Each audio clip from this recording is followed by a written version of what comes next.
এই ভিডিওটিতে এমন একটি টিপস আপনাকে দেব, আপনার নাইট পলিউশন থাকবে না, আপনার দ্রুত বীর্যপাত থাকবে না। এই পোস্টটি যদি আপনি অনুসরণ করতে পারেন 100% রেজাল্ট পাবেন। আসসালামু আলাইকুম। দেখেন, আপনি স্বপ্ন দেখেন, কোনো আপত্তি থাকার কথা নয়, এবং পৃথিবীর সব জাতি, সব মানুষই, সব বয়সের মানুষই তারা নিজ নিজ বিভিন্নভাবে বিভিন্ন বিষয়ের উপরে স্বপ্ন দেখে। এতে দোষের কিছু নেই, এতে পাপের কিছু নেই। আপনি যে দেশে বসবাস করেন সে দেশের প্রধানমন্ত্রীও আপনার কিছুই করতে পারবেন। তবে আমার একটা কথা হলো যে আপনার স্বপ্ন দেখেন সেটা যেন আপনার কল্যাণকর স্বপ্ন হয়, যে কল্যাণ দ্বারাই আপনার কিছু অর্জন করতে পারে। ঠিক আছে, এমন স্বপ্ন দেখার জন্য আমি আপনাকে আহ্বান করব, কিন্তু এমন স্বপ্ন আপনি দেখবেন না যেটা দোষের অনেক কিছু দেখা যায়। এমন কিছু স্বপ্ন আছে যে স্বপ্ন দেখলে আপনার জীবনের জন্য অনেক ক্ষতি এবং জীবনের জন্য অনেক হুমকি।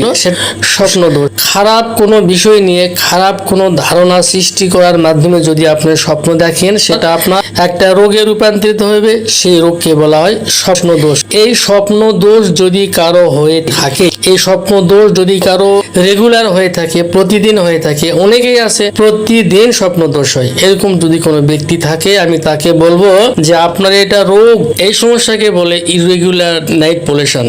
এই ইররেগুলার নাইট পলিউশন যদি আপনার থাকে, তাহলে আপনার যৌনাঙ্গ বা লিঙ্গ শিথিল হয়ে যাবে ইনফেকশন হয়ে যাওয়ার কারণে। এই ইনফেকশন হওয়া থেকে যে সমস্যাটা আপনার তৈরি হবে, দ্রুত বীর্যপতন। স্ত্রীর কাছে যাচ্ছেন, 1 মিনিটের মধ্যে আপনার বীর্য পড়ে যাচ্ছে, সময় নিচ্ছে না।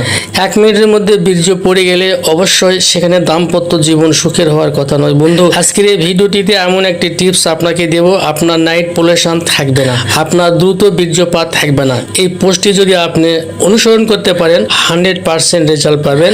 আপনাকে বাজার থেকে মেথি ক্রয় করে নিয়ে আসতে হবে। এই মেথি ক্রয় করে নিয়ে এসে প্রত্যেকদিন রাতে ঘুমানোর সময় 1 গ্লাস পানি আপনি নিয়ে আসবেন।